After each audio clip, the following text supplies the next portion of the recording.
Folks, welcome to your week. It is so bad it's good on Monday. This is your pop culture roundup. I am on the road in Vegas right now. If you're watching this on YouTube, you can see the sphere directly behind me. So actually just watch on YouTube and you'll like maybe take an edible or something and you'll completely trip out during this next hour. But we have back with us after 2 weeks celebrating the fourth night of Hanukkah, the one, the only Sophie Ross. Welcome back to the show. Hi. Oh yeah, happy Hanukkah, everyone. Happy Hanukkah. What have you gotten any Hanukkah good Hanukkah gifts thus far? I got some cute aloe stuff for Hanukkah. Ooh. I got some books.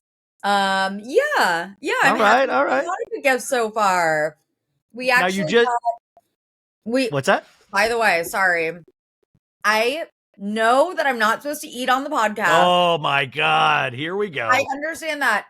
I have a little bit of a sore throat right now. Yeah. So I have a lozenge and I'm almost done. They're the cream saver ones. They taste like Ooh. they're so freaking good.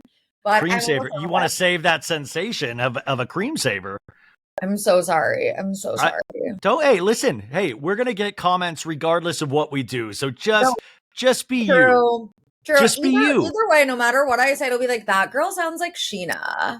Oh my God. It is interesting though, when the show gets bigger, it's like you get more and more criticisms for things that you can't control. Like you're like, hey, your face isn't symmetrical. And I'm like, no shit, it isn't. Like, I know that.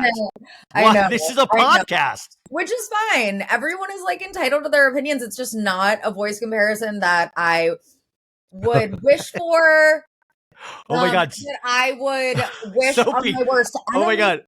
Sophie, dude, I recorded Shenanigans with Scheana this past week. She had me and Kiki Talk of Shame on, and she did a bunch of pop culture stories, but it started off with, she goes, let me play you guys something. This was this past Tuesday, and she played her and Lala's new Christmas song called Christmas Sleigh, but I didn't even know she had a song in the works. So all of a sudden out of nowhere, she plays the full 3-minute song in front of us. Like there was no preparation for this. And I just thought how bizarre. I'm hearing a Scheana Shay track before everybody else, and it's a Christmas song, and it starts name dropping like Tres Amigas, Lisa Rina, and then like has a Raquel thing, has a temporary restraining order reference, which all holiday songs should have a reference to restraining orders. That sounds like an out of body experience. Oh, Sophie, I literally thought this is kind of like sort of like dreams I've had.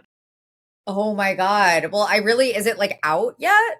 Yes, it came out Thursday night. It dropped Thursday night.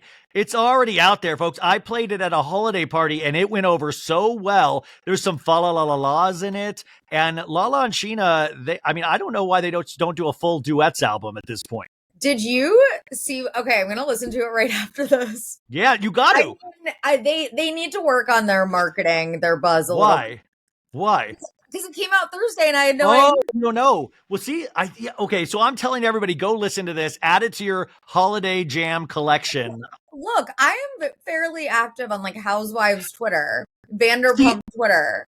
So since you've gotten this dog, are you falling off on pop culture? Is it, when you're like a mom to a boy dog, is it taking you away from your true passion of pop culture knowledge? Are you going to take me out back and shoot me like old Youre? I'm on top of my shit, I swear. But I was telling Ryan before we started recording that Baxter, my puppy, has a tapeworm. And if you watch the episode of American Horror Stories, the new season, the episode with Rinna called Tapeworm, it's like a monster that ends up coming out of your ass. Spoiler alert. Wait, is Lisa Rinna the monster that comes out of your ass? Because that's like that's Lisa Rinna should get, like, that's her dream role. She actually did the Mia Goth thing where she played two characters. Whoa. How can you tell they're different characters? Did you do an accent? Tapeworm and then like casting director. He was pretty good, you guys. No, by the way, she knows her way around her way around that kind of role, which, by the way, did you see that Kim Kardashian has now signed a deal with Ryan Murphy, and they're doing a show based around Laura Wasser, Kim's divorce attorney, and Kim's going to play a Laura Wasser type. And, you know, this will be built around Kim, but I'm telling you, this lady I'm will here do for it. anything. Yeah, but she'll do anything to not pass that bar. She'll be like, too busy, I know. can't pass the bar. She's playing a lawyer instead of like just like being a lawyer. She's like playing one. I think she's accepting all of these like movie and TV parts now because she just doesn't want to study. She just wants to do everything in her power. Also, they're like just Ryan Murphy. They're just Ryan Murphy production. Ryan Murphy.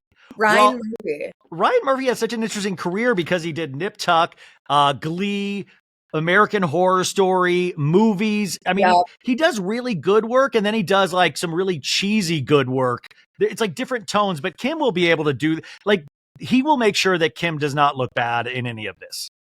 I was pleasantly surprised by her turn in American Horror Story. What was this most recent season called? With her, it's called American Horror Story Money Grab. Delicate. Delicate. Sorry, I said Money Grab. Sorry. It was so.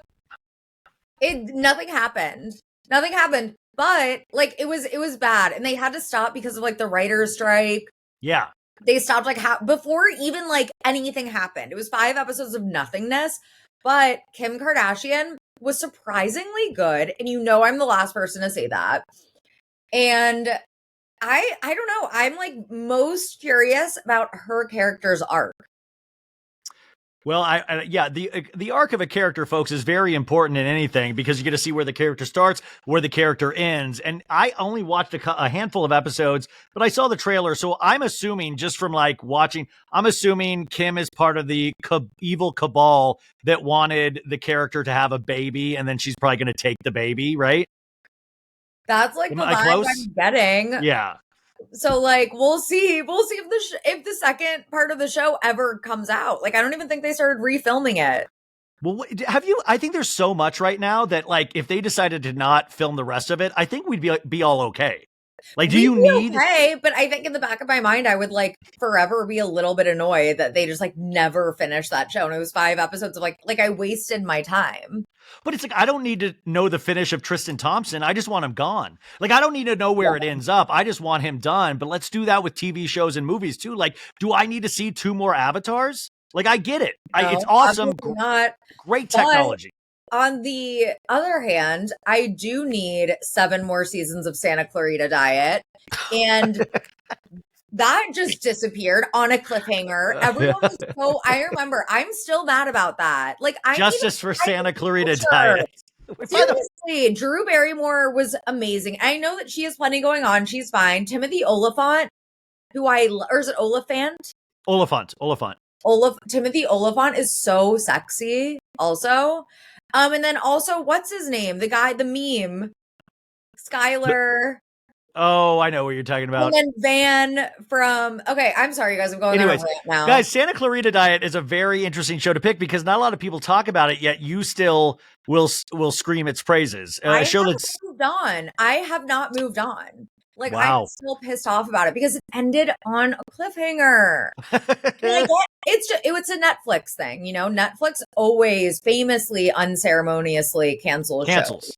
Yeah, they don't care. So, yeah, I don't know. It's just something we'll never get over, I guess. Also, I wanted to go back to your dog really quick because if you go look at Sophie's stories, the dog has like taken over the entire apartment. Like there's like a dog fence, but it looks like the dog has both the fenced off area and the normal area. So I'm like, it's really, this dog is, really moved in. It's like expanding until like we're the ones with no room left. Like my friend and I were joking that because when she came over a couple weeks ago, it was like, you know, us in the living room, Baxter in the little playpen, and he's doing the zoomies. And we were like, next time you come over, it's going to be Baxter. It's going to be Baxter's apartment. Yeah. Like, Baxter offering you like a bowl and like some Chinese food. And I'm going to be the one doing like zoomies at a playpen. Yeah. Well, it is funny. Have you let the dog sleep with you guys yet? Are you still crate at night?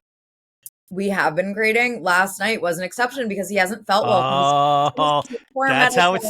Dude, this dog is faking a tapeworm just to get in that bed. That dog, there's no way that dog has a tapeworm. That dog is faking it because he knows he wants on that bed. Alexa, play Mastermind by Taylor Swift. Wait, speaking of Taylor Swift, by the way, the Kansas City Chiefs game is tied right now in the fourth quarter. And I know we don't do sports a lot, but Sophie's a sports girl. And this is a very important game for the Chiefs because if they lose again, Taylor Swift will break up with him. That is a press release from Tree Payne today. Their dating future hangs in the balance of this Chiefs game. But honestly, if they do lose again, don't you think it kind of takes a little bit of the wind out of the sails of a power couple? If they win or if they lose? If they lose again, don't you think Taylor has to be like, I'm not used to being with a loser? I'm going to argue, you could argue that, but I'm going to argue no, because the Chiefs are just perennial like contenders. They're just like always going to be contenders. They have like the best court. If you ask anyone who knows football, they'll probably say that Patrick Mahomes is the best quarterback in football.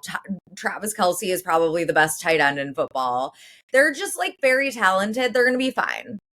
Do you think Taylor's done that joke of like, I love to see your tight end, Travis Kelce? Do you think she's done that to him?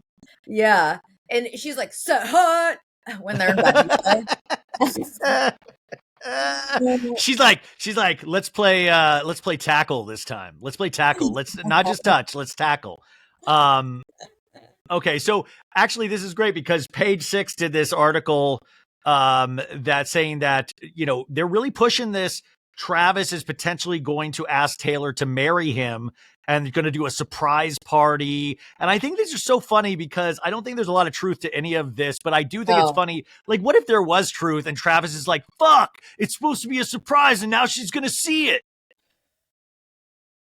Like, what if, like, when you get engaged, what if, like, Page Six, like, right before it happens, does an article and you're like, well, it would have been nice to be surprised. And also, he would do, like, remember when, like, Chris Humphries proposed to Kim Kardashian? Like, with, like, the rose petals and the camera crew.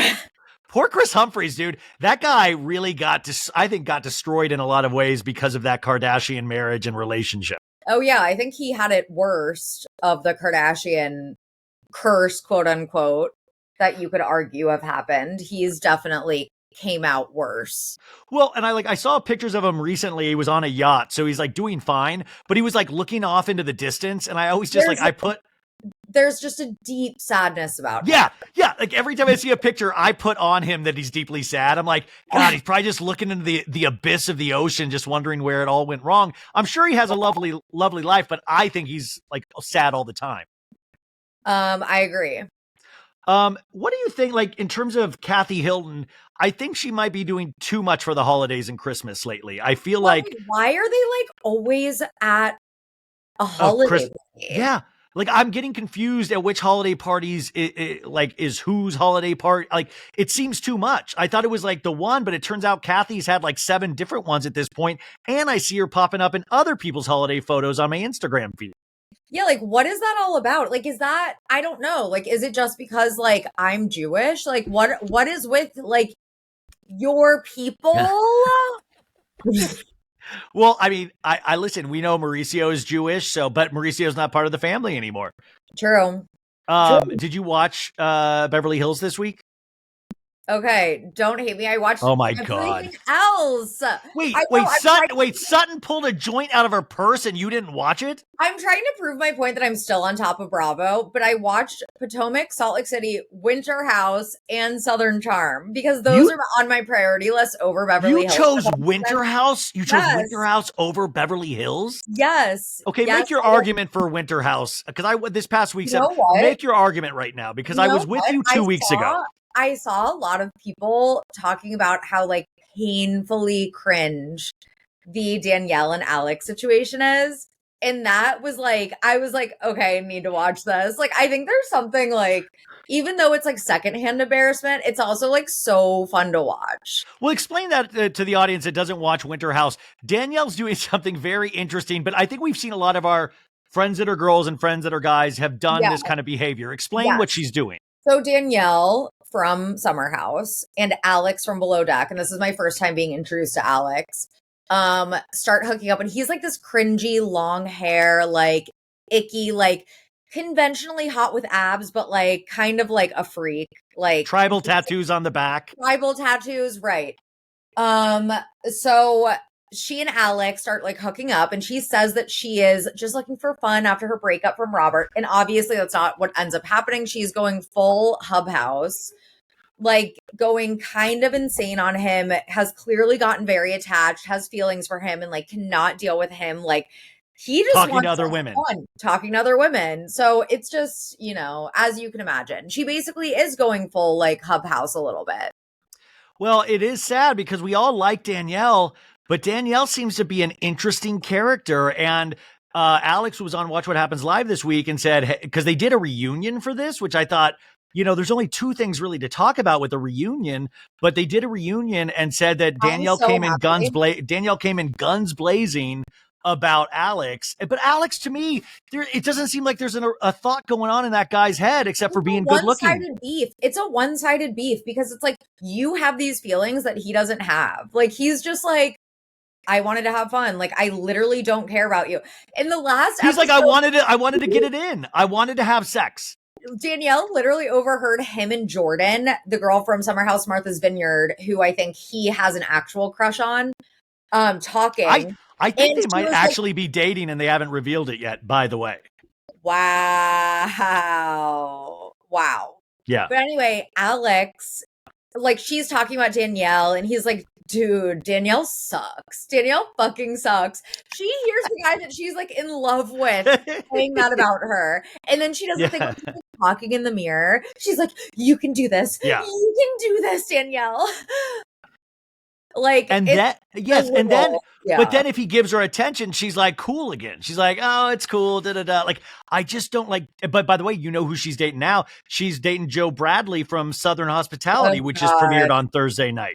Which also, like, probably will not end well. But yeah, it's just like she has no game. It's just like, you gotta watch it, guys. That's like the main selling point is Danielle having no game and Danielle being embarrassing, but like I can't look away. And then Schwartz being Schwartz and Brian Benny being a good guy. Yeah. Did you watch Southern Charm? Probably check it out. Oh, and also, yeah, she gets in a fight with Brian. Because his mom sent him clothes from Amazon, and she's like stop with your mom's clothes, Brian. Like, I don't fucking care about your mom's clothes. It's time to party. I'm like, who is this person? Dude, Alex said on Watch What Happens Live that Danielle can put it away, like can put booze away more than most guys that he knows. Like, and she seems like one of those people that doesn't need a lot of sleep, so she gets up early and then just goes back to work. Like there are people like that out there. Their DNA needs to be tested. We need to be able to replicate this. That's Kyle Cook also. I feel like But Kyle's slowing down. Kyle seems like he's slowing down in this Winter House. He is a little bit past his prime, not gonna lie. Still love him, but yeah. Did you watch Southern Charm this week? Yes. Oh my God. Okay, JT steps to Austin at the end, and Austin's like, JT, come on, JT, and kind of laughs at JT. Yeah. But I like that JT's like, you gotta chill with the women, dude. You gotta be honest, and you gotta treat women with respect. And everyone's like, oh. Like everyone's laughing at him. It's so like losing it at the table. It's so funny. But I love I love JT. I love JT. JT is fantastic. He was born to be a housewife. Yes.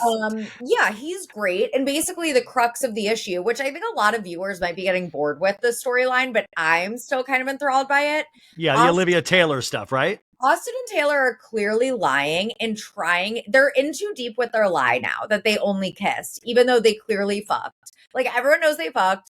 Page 6 basically more or less said it. Everyone thinks they did. They're not very good liars. Austin kind of is though. Taylor's not. Austin's a really good liar. I feel like for the most part. No, I do too, but it's also funny because Craig will try to like bust him out. Like they all try to bust him out. And I think it's interesting that he continually gets himself in these situations. Right. And Olivia's like, they're like at an impasse because they can't move on until like the truth is revealed that they actually had sex instead of just kissing. But like, they won't admit it. They're in too deep with their lies. So I'm waiting to see, like, I want to see if they end up actually like coming clean about it. Like, I'm fascinated by it. And where are you at with Shep? Shep is just like sad. Like he's just like a sad old man that's clearly jealous. You know that he's always, anyone who's watched Southern Charm from the beginning knows that he's always kind of like looked down on Craig. And now I feel like Shep has like realized that Craig has surpassed him a little bit in life. Like big time surpassed him, I think. Yeah, like has a business, it has all the success. Has gotten better looking with age. Better looking, not more disgusting looking. Has, like, that, you know, relationship with another hot Bravo celebrity. I don't know if that's part of it, but like Craig just has his shit together, and Shep like is still kind of like the, you know, meandering frat boy. Shep tried to throw out at the end of this week's episode that like, yeah, maybe Paige is cheating on you. And I'm sorry, Paige might be a lot of things, but there's no way Paige is cheating. No way. Yeah, a lot of people keep saying like she's too lazy to cheat. Which I guess I can see that. Yeah, like, do you think it's just like a Shep? I feel like it's probably just a Shep like rumor, kind of like. No, I don't even think there's. I don't think there's any factual basis. I think it's something you say to somebody just to throw something to mess them up in their head. But I don't think there is any factual basis because I don't think anybody would tell Shep dick in regards to any kind of like dirt. No one should tell Shep dick. Wait, but I got to get back to this. Why the Beverly Hills slander? Like, why can't you have the time to watch Beverly Hills, which I think is like Morgan Wade? You didn't watch like, I'm Morgan Wade, Kyle. You really weren't fascinated? It's not any conscious decision. It's not a I think it is. It's just like, where am I at with my priorities? If I don't have a ton of time, what am I choosing? And just lately, it's been falling behind Winter House and Southern Charm.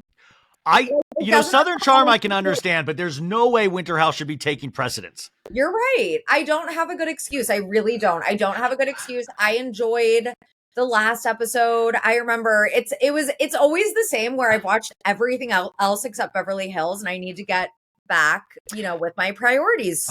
Well, Sophie, let me try to sell you on it a little bit because I also think this season goes hand in hand with Paris in Love season 2 that premiered on Peacock last weekend.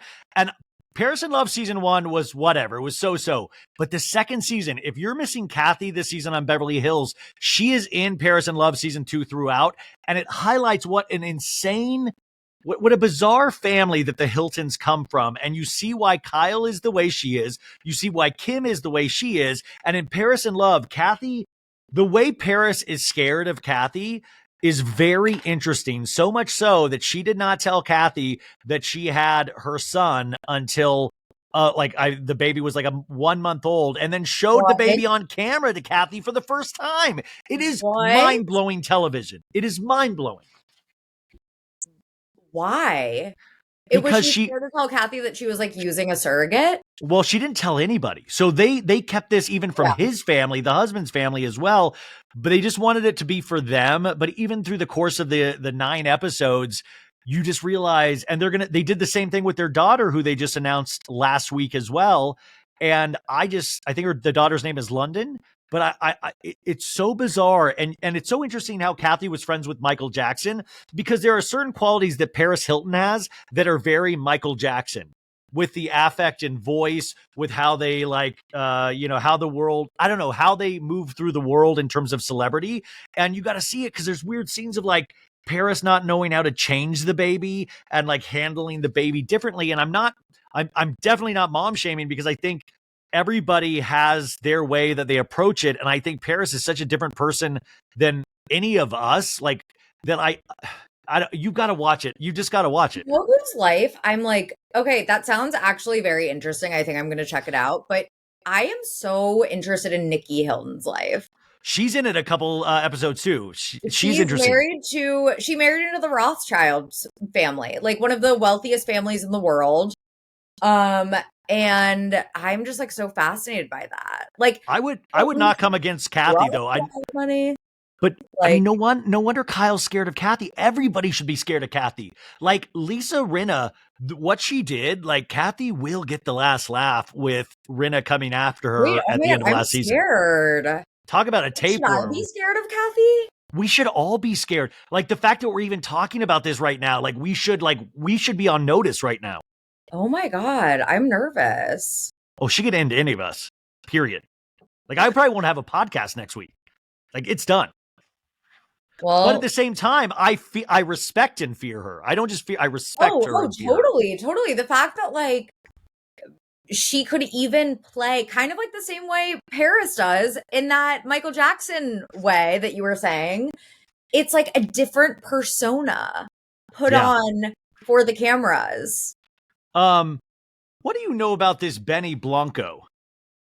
Oh, so I guess he's like some music producer that Selena Gomez is dating. Yeah, so Selena Gomez out of like nowhere confirmed that she has been with this gentleman, this music producer, chef guy, Benny Blanco, which just shows how old I'm getting, that I was not very aware of Mr. Blanco. Wait, by the way, yeah, Chiefs, Henry didn't tell me, my boyfriend. Oh my God. I looked it up. He forgot to tell us the Chiefs lost.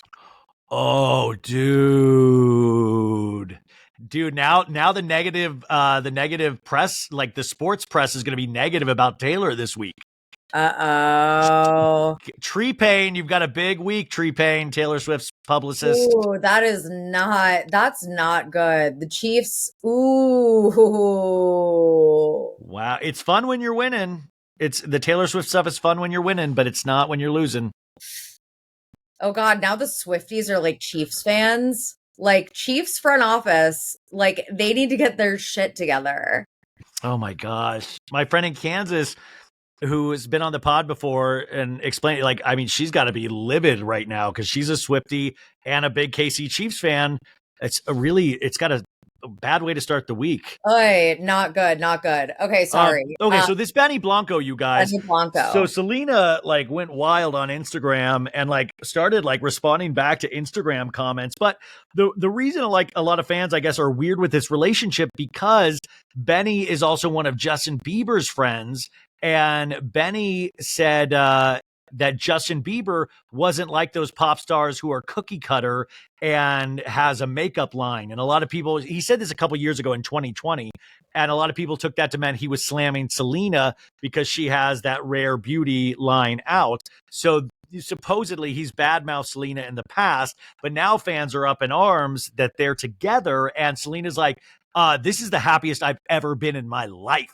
And also, they're only 6 months in. If you're like, dude, I don't care if you're Selena Gomez or anybody. It's like, chill with making those statements. Like, that's a big statement to make that you're the happiest you've ever been in a relationship in your life on Instagram. Keep that for your friends and family. Right. Selena she was kind of going on like an Instagram commenting rampage. It was like a very bizarre thing for like an A-list celebrity to be doing. That doesn't have to do that. It was like very bizarre. And I know that, you know, she's been open with like her mental health struggles, you know, whether it was like a manic episode, I don't know. I found it very strange. I know a lot of people are, you know, upset with Selena in general for not using her platform in a certain way. Just, I don't know. It all sounds exhausting for Selena and for her fans. I feel like as a third party looking in, don't care that much about her, to be honest. Sorry. Yeah, I don't know. Interesting. I want her to be happy. Yes, I want everybody to be happy. The only thing I will say, Selena, if you're listening, I then went on like, you know, I saw a lot of pictures of Benny Blanco and he's got his own look, which is great.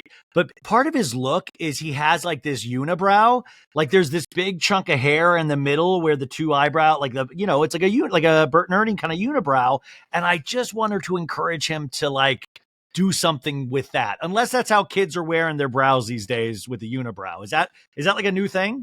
I mean, if you have a unibrow, rock it. Don't.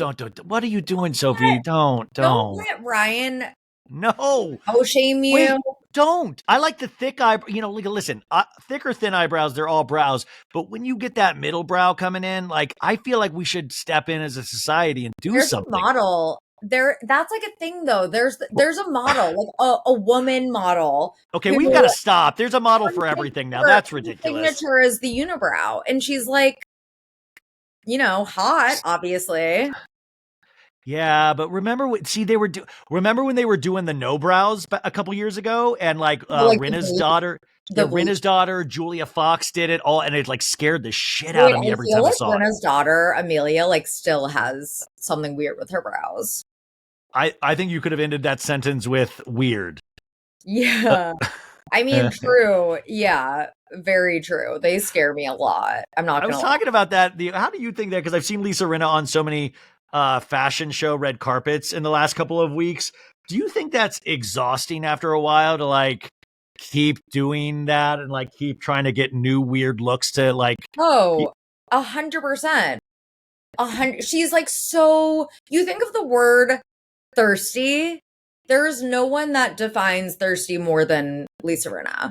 When she keeps bad-mouthing being on Housewives, and it's like, girl, we get that you're bummed that they didn't allow you to come back once you said you wanted to come back, but it's never smart to badmouth because you can come back to the Housewives in a couple of years. Why burn those bridges? Exactly. But like, I think deep down, she would be on Housewives right now in a second. That's why she's in front of the cameras in any way she can be, on red carpets, whatever it is. I mean, she wants to be in front of the cameras. That's who she is. And like, that's rare. Let's get to some Vanderpump news as it's coming up in January, the new season. And Mr. Tom Sandoval and Mr. Tom Schwartz went on the Twats pod with Freddie and Tamra this past week. They did a joint interview. And I have to say, I thought it was actually very interesting, the stuff that they were able to pull out of Sandoval. But this guy should not be doing interviews. He just always ends up digging a deeper hole for himself. Did you read anything about this? No, what did he say this time? He lets us even further in of like, dude, I tried so hard with Raquel, dude. I loved her. He goes, I quit drinking and smoking for her because she couldn't drink and smoke in that mental health facility. So I quit. And then he was like, she just ditched me, dude. She ditched me. So all of a sudden, Tom now is a victim in this relationship. And he said he couldn't go to a mental health facility because he had to tour with his band. He had dates so he couldn't do it. The dates that he has personally planned out and paid for. Like, yeah, he couldn't do it. But I just think that like never put your mental health, like never put your cover band before your mental health. Those are good words to live by. Well, I think everybody would understand it. Like, yeah. I think everybody would be like, dude, hit us up in like wherever you're going to be playing after you go. It'd be one thing if it was like, I don't know, the Tribeca Film Festival, the Oscars, acceptance speech, something like once in a lifetime that you can't control. Your freaking like vanity band dates that no one cares about. I mean, people go out to see these shows. I'm not saying that, but I'm saying it's never good when mental health takes a back seat to something that is highlighting you. That's part of the problem to begin with. And then I'm just fascinated with how Tom has positioned this in his head, because we all make excuses for ourselves. So we're never the bad guy. Like I do that. I know everybody that I know does that. But in this case, for him to start changing the narrative and say, I was in love with Raquel. And he said they really connected because he said they're both models. And he's like, I've modeled for 15 years, dude. Like, I love that their connection point was that they both model. And I was like, this is such a perfect model thing to say. And I just thought it was so, and Schwartz is sitting there just kind of throwing in some cracks. He looks good by comparison. And this guy, he fascinates me. He fascinates me. I love gaslighting myself into being like,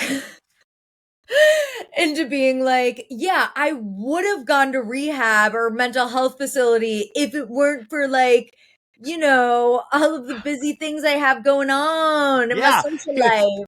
Yeah, it's like, I would have gone to the gym.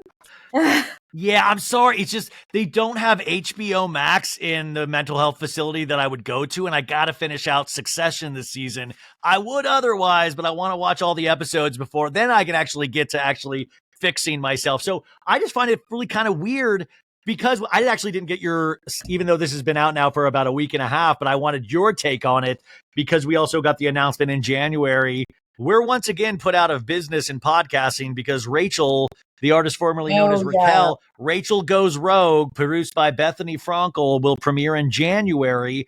Are you excited for this podcast?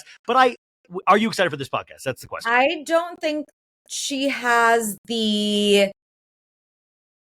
And look, this is coming from someone who sounds like Scheana Shay. I don't have the best voice in the world either, but I don't think she has the cadence per se. I think this is Rachel Levis, and I'm here to go slower rogue. than that. But but she's like calibrating before a sentence. And I know I'm not trying to like shit on her intelligence. I'm just saying how she speaks. But I'm saying if you do this, you better come correct. And like when Tom does these interviews, you better be taking notes so you can go on and give us actual information. Here's the reason why I'm not continuing on in this relationship, because we didn't get a lot of blanks filled in with the Bethany Frankel interviews. So let's get them filled in with your podcast. So we all have some positive things to say, at least about the information we're given, even if we don't like the packaging that it's given to us in.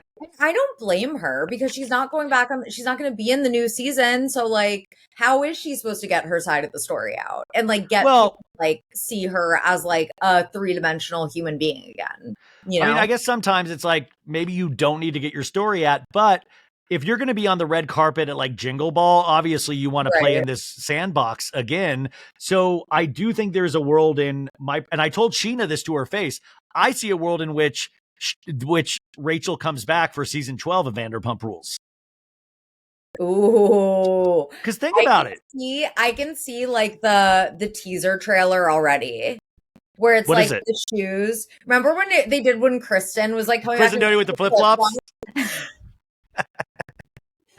But it'd be like Raquel's like pageant heels. Yeah. And like the hair. And then you just hear the voice and it's like, instead of like the shaky, like, hey, Tom, it's what's up, Tom? And then he looks up and then it's what I always say. It's like Sandy in the end scene of Grease. It also would have to be like the eyes, like Bambi-eyed bitch. Like, yeah. Like, hey, remember me, Tom? Hi. And he's like, Raquel. And he's like, the name's Rachel now. And she puts out her cigarette with her heel. Tell me about it. Tell me about it, stud. Let's go. We're racing for pinks. Yeah. By the way, Tom, you'd probably be like, oh, dude, I just popped a boner, dude. That's hot. Like, oh my God, Schwartz, that's what I'm talking about, dude. Look how hot she is, dude. Wait, also, back to Schwartz really fast. Did anything come of Schwartz and Floody?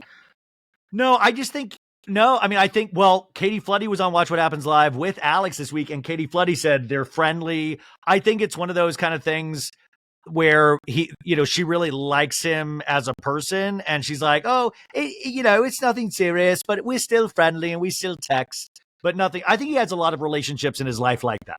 Right. Okay, that's fair. Like, I think he makes out with a lot of girls.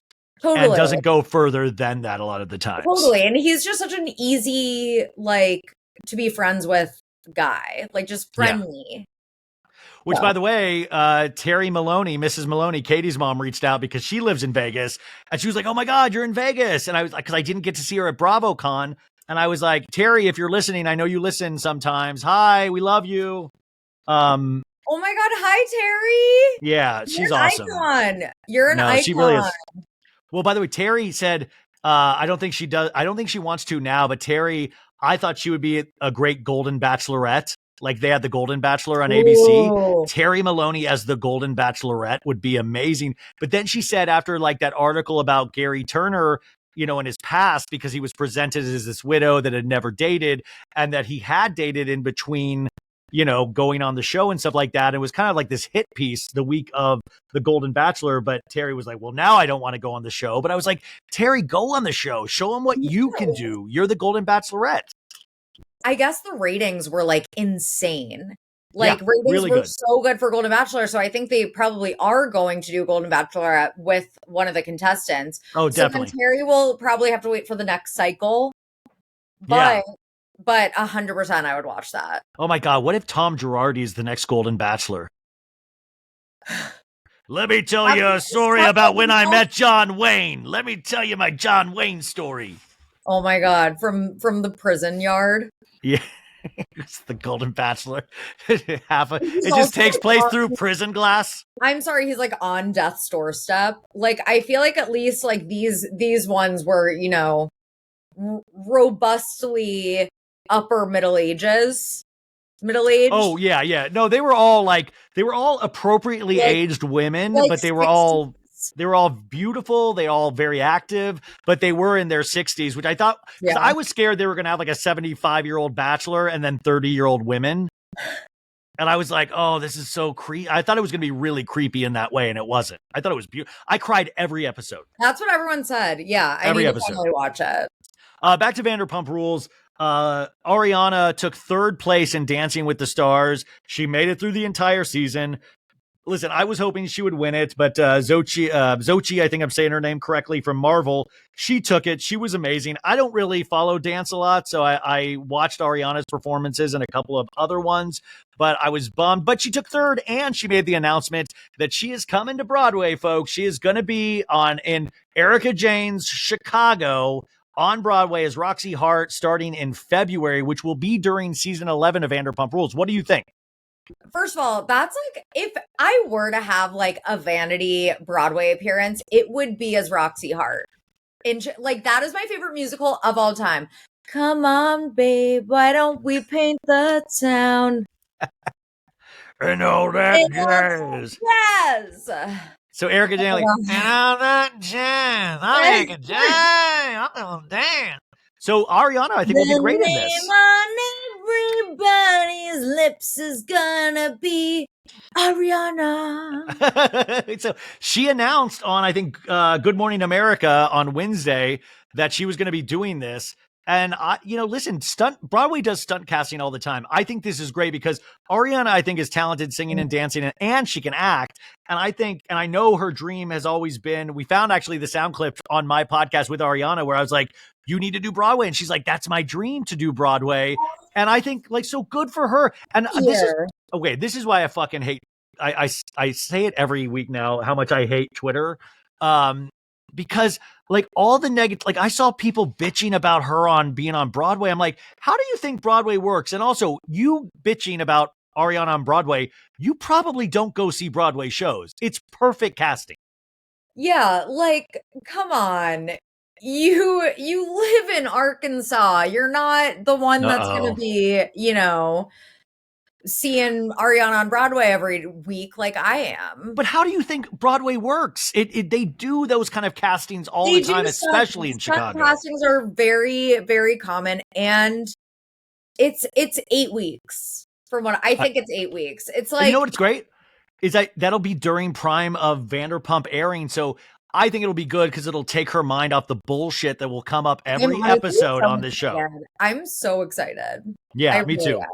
Well, you know what else premieres this week? It's Ultimate Girls Trip with the Roni Legacy cast with Ramona and Kristen Takeman and Sonia. That premieres this week on Bravo. And I'm wondering, like, will we get a continuation of the last time we saw Ramona on screen at Ultimate Girls Trip? Like, will she poop somewhere? Because they can't really advertise it much with Ramona because Ramona saying racist comments. So I'm curious how they get through this. I know. It's like how, like, I didn't even know that was happening.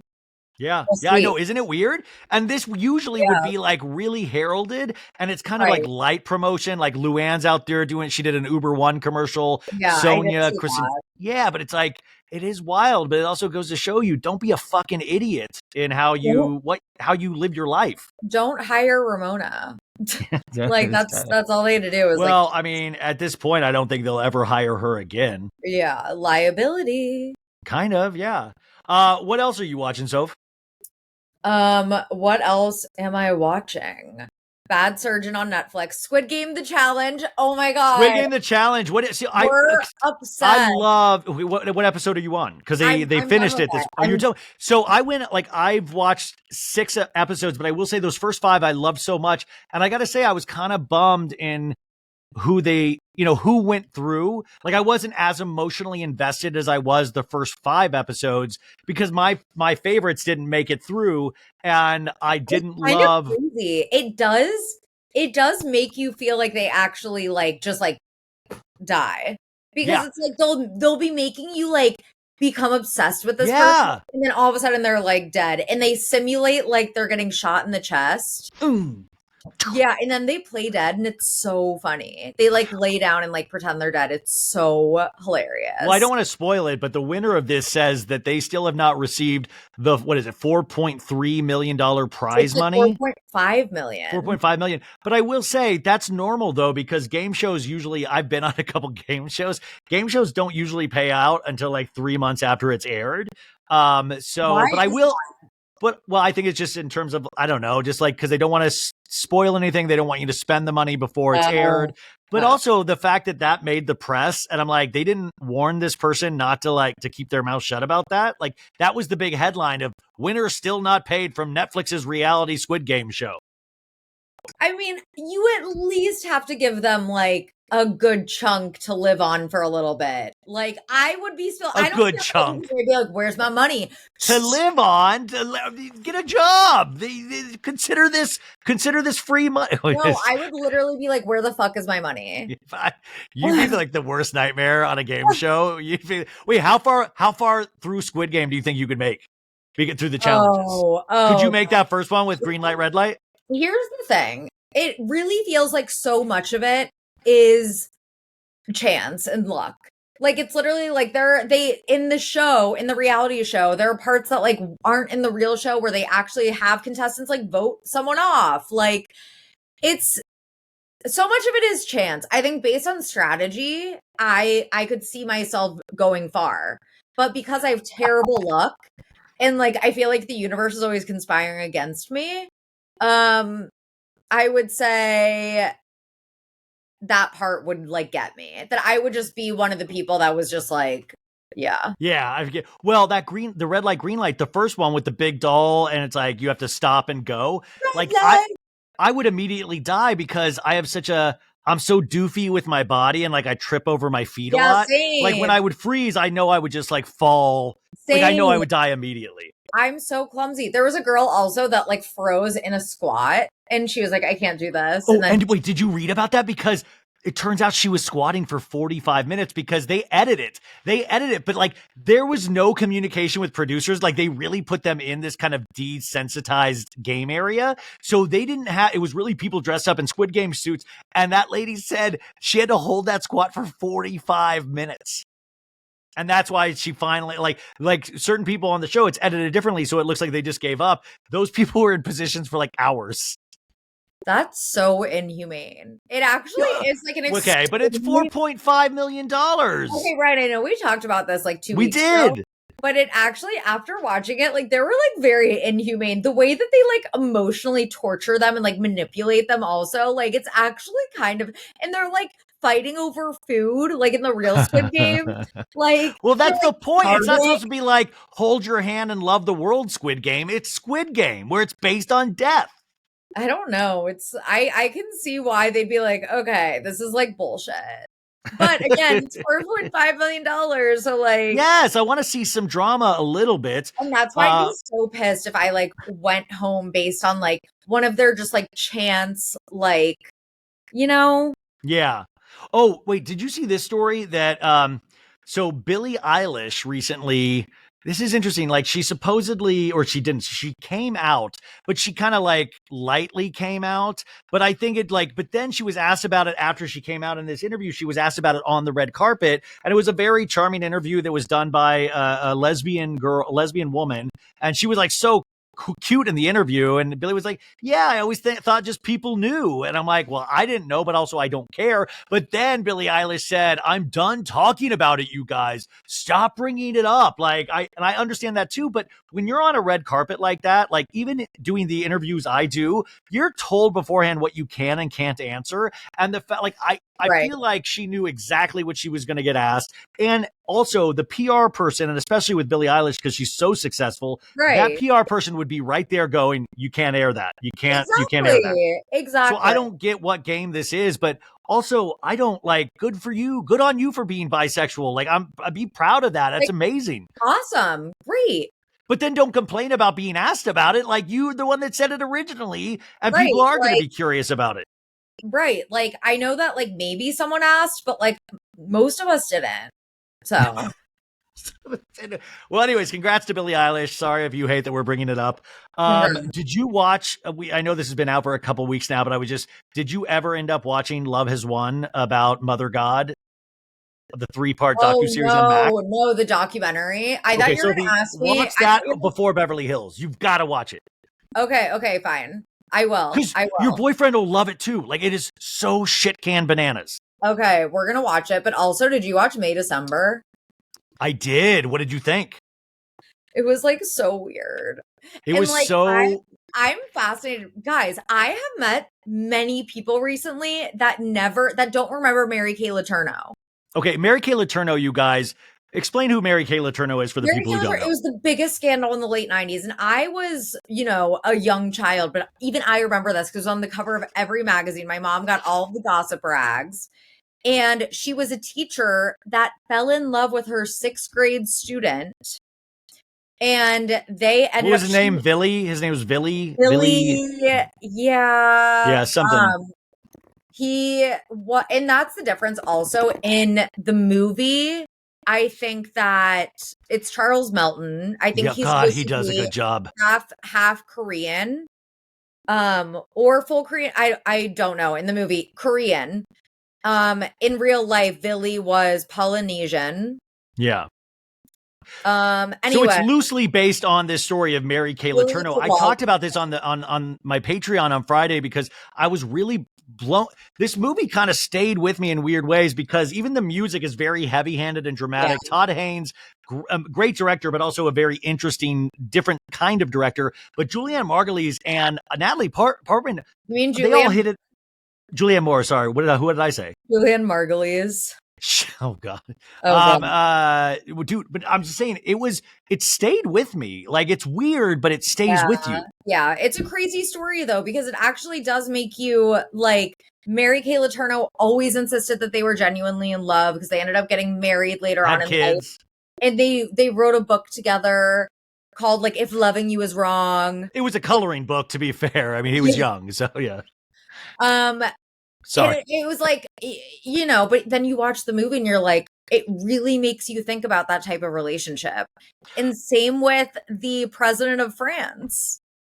Oh, yeah. He's married to somebody that's 25 years his junior? Yeah. And started like he was like 14 or 15 or something. He was like extremely young and she was like in her 40s. And now she's in her 70s and he is in his 40s. Julianne Moore's character in this, says, well, like, listen, he came on to me. Like, and I'm like, he's a 13-year-old boy. He was 12. My God. Like, just be like, that doesn't make it right. Apparently that's what Mary Kay Letourneau said in real life, too. She was like, look, like, he had the power. He came on to me. It's like, that scene with Charles Melton on the roof with his son. Oh yeah, that dude's gonna get nominated. Riverdale, that is so Riverdale to Oscar nominee pipeline. Is he this good on Riverdale? I've never watched Riverdale. My sister and I are obsessed with just making fun of Riverdale. So like we're just obsessed with him now winning the Oscar. What's up, Amanda? Yeah, sup, sis. But like, I survived a bear attack, Dad. That's a Riverdale line. Wow. And also the epic highs and lows of high school football. Like, we're just like obsessed with Riverdale. The epic highs and lows of Is Riverdale like 90210? I hear it's even more bizarre. It's so stupid. The writing is insane. It's insane. And they're like in on the joke, I think, in the later seasons. Well, I'm all in on this Charles Melton guy. This guy's incredible. Yeah, potentially winning an Oscar after like being on Riverdale. He deserves it. They all deserve Natalie Portman trying to subtly like imitate Julianne Moore in scenes, like because she's an actor studying for a part. Yeah, and I just thought there were so many scenes that has stayed with me, even though it's not for everybody. This isn't like a popcorn flick. This isn't one of Sophie's Liam Neeson Netflix movies that she loves. It's different. No, I would have preferred if it were. Are you going to go see Wonka? I know you love Tim. Speaking of underage romance, I know you love Timothy Chalamet. Are you going to go see Wonka opening weekend? Not opening weekend. I probably will eventually see it. I also need to read reviews because I haven't even read reviews yet. I thought you were going to be like, I need to really look into the history of Willy Wonka before I go see this movie. I really want to go. I don't want to go in cold. Need to watch the original? Or... Yeah. Do I have to eat certain types of candy before I see this? No, I was obsessed with the original Willy Wonka, you guys. And the montage, the opening credits where it's just the chocolate factory chocolates. Yeah. Oh my God. I was obsessed with it. Well, can I ask you though? To be the grandpa. Oh, Charlie, I'm going to make you feel guilty to take me to your chocolate. That grandpa was such a little ass. What a butt muncher that guy was. He guilted Charlie into taking him. I know. When it should have been somebody else. This grandpa. We've definitely talked about that before. Charlie's grandpa was such a piece of shit. Oh, this guy, this is another. He would probably be the Golden Bachelor and try to gaslight all the women on. I did not like the grandpa in that Willy Wonka movie at all. Wait, okay, so I just looked up reviews. Wonka with Timothy is actually getting pretty good reviews. Yeah, I hear it's pretty good. I do want to ask you. I want to ask you though, as a fan of Timothy, though, and if you bump into him, maybe you could actually ask him this. Why can you tell him to stop wearing weird leather outfits? What happened to him all of a sudden? It's like Eddie Murphy delirious. He's at the part of his fame where he's starting to dress like sexy military. And I just needed to there's a lot of not wearing a shirt. So we see his little chesticle hairs, little tiny Timothy Chalamet hair. And I needed it to stop. He's 28 years old. He still looks 16. Let him take risks. Quiet up and listen down. He does.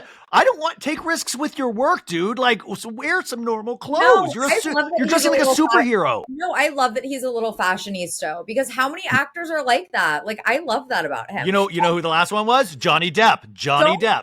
Okay, fair. Don't let Ryan tell you that you can't have a unibrow, that you can't wear pleather outfits. You know what? You do make some. Arizona, and then we're going to Michigan, and then we're going to Washington. I am a bitter, ugly old man, so it take all of this with a grain of salt. But I just say this kid is talented.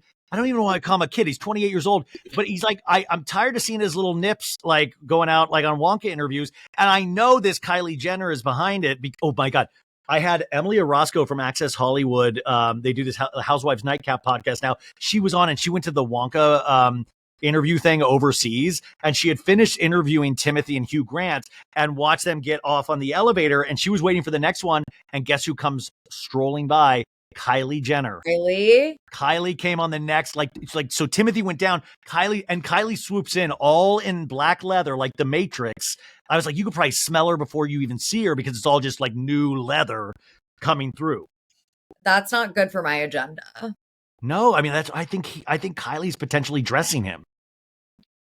This is not good for my personal agenda. I thought they were cooling off, but she's there at the press tour. That's what again, gaslighting myself. Literally telling myself they're cool. It was just for publicity. They're cooling off. They haven't been seen together in a while. He probably is already over her and ready for his next thing. Well, also imagine when they hug and stuff, just all that leather rubbing up against each other. It makes leather sound the leather sounds that it makes. And it's gotta be the weird, strongest leather smell. Just ugh. The pleather sounds. It's all I bet for the holiday break, they go and hunt leather together. They're let's farm to table this leather outfit. Remember that video that went viral as a joke? I don't know what it's originally from, but them in the bathtub, and it's the tan, thick, sexy woman legs, and then the little chicken legs. Tooth, yeah, it's like hot dogs or wait, what are those stupid beach photos everybody does? Are like hot dogs or legs? Hot dogs or legs. Yeah, that's like Timothy's like. And Timothy, very, very talented actor. I'm just worried that he's going to start wearing like 80 necklaces, 60 like rings. It's like the actor pipeline. Once they get a little success, they start dressing. That's like Lenny Kravitz or Johnny Depp. Also, it's like, don't let yourself turn into the next Chris Humphries. Yeah, you're gonna be on a yacht, just staring off into like the ocean, like the old man in the sea. Very sad. Don't let Chris chew you up and spit you out. Okay. So as we wind down here and wrap up, Mother Love Has Won. I'm still thinking about it. 3-part docuseries on Max. You got to watch it. This lady has her spirit guides are Robin Williams. They're called the Galactics. She's also the daughter of Donald Trump. And she came from a very humble beginning, had kids, kind of created this whole other persona and started.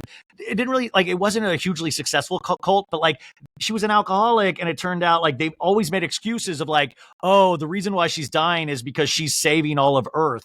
And it takes a lot of energy. And the only way to give medicine to her is through alcohol. And then they started making her drink colloidal silver to like cure her ills. And she turned blue from drinking too much silver. She turned fully blue. Hey. Yeah. And also there's another 6-part docuseries on Max called The Garden. And it's about this like I can't keep up with all the docuseries. I just finished Bad Surgeon.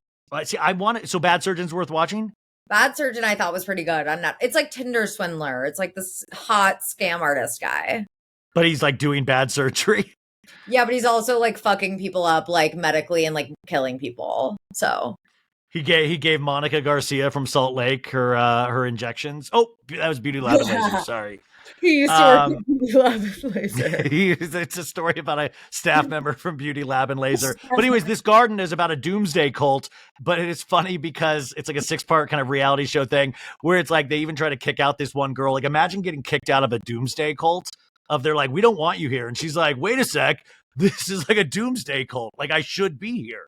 Like I would hate to join a cult and then be asked to leave. Like that's so shameful. Yeah. So wait, Salt Lake though, are you liking it once they went to Bermuda? Yes. I am loving Salt Lake. Everyone knows I'm like officially on the Everybody knows. Stan GK bandwagon. You did this. I saw this tweet the other day. You're like, we have to all admit that Angie K is an amazing housewife at this point. And I was like, I'm not at that point. She's good, but I don't think we need to like. I think she is incredible housewife. Like I am obsessed with Angie K. I think she's killing it. Monica's also insane as an addition. Like, yeah, great. You have to love the delusional, like, just like slightly unhinged housewife. Yeah, people think if you like a housewife, like it's because they're pure and good. And I'm like, no, right. Because I know how, like, she's got 7 different colors she's showing, and like 3 of them are really messed up, but it works on TV so well. Right, exactly. Are you like this with bathtubs too, like Meredith? No, are you like? You know what? I do love taking baths. It's important to me, like, that I only take baths. I mean, I do take baths at nice hotels, but I would not take a bath in like an Airbnb personally. Like it's nice to have your own bath. I love taking baths in like my space. If it's a really nice hotel, yes. But like an Airbnb, it's like it's Meredith's life force. It's like if like she doesn't get the bath, she's gonna die. It's also like apparently she loves taking baths in her rental homes too. Not apparently, she does. Like I know that Whitney, has maybe made a comment about that before. Like, isn't it kind of gross to think about like taking a bath in a rental? Oh, Meredith got pissed about that comment from Whitney. But like, I kind of see where she's coming from. But like the way, like I'm like, is something else going on with Meredith? And also, if you're that sick that a medic's coming, like we shouldn't have you in a bath to begin with. I don't want you falling asleep in a bath. Like, I don't like, what are you talking about? Then, how relaxed are you getting in these bathtubs? You're about to like keel over and die. Yes. Like, don't go in the bath, maybe. Not good. Okay. But anyways, there's tons of new TV and we're headed towards the holidays.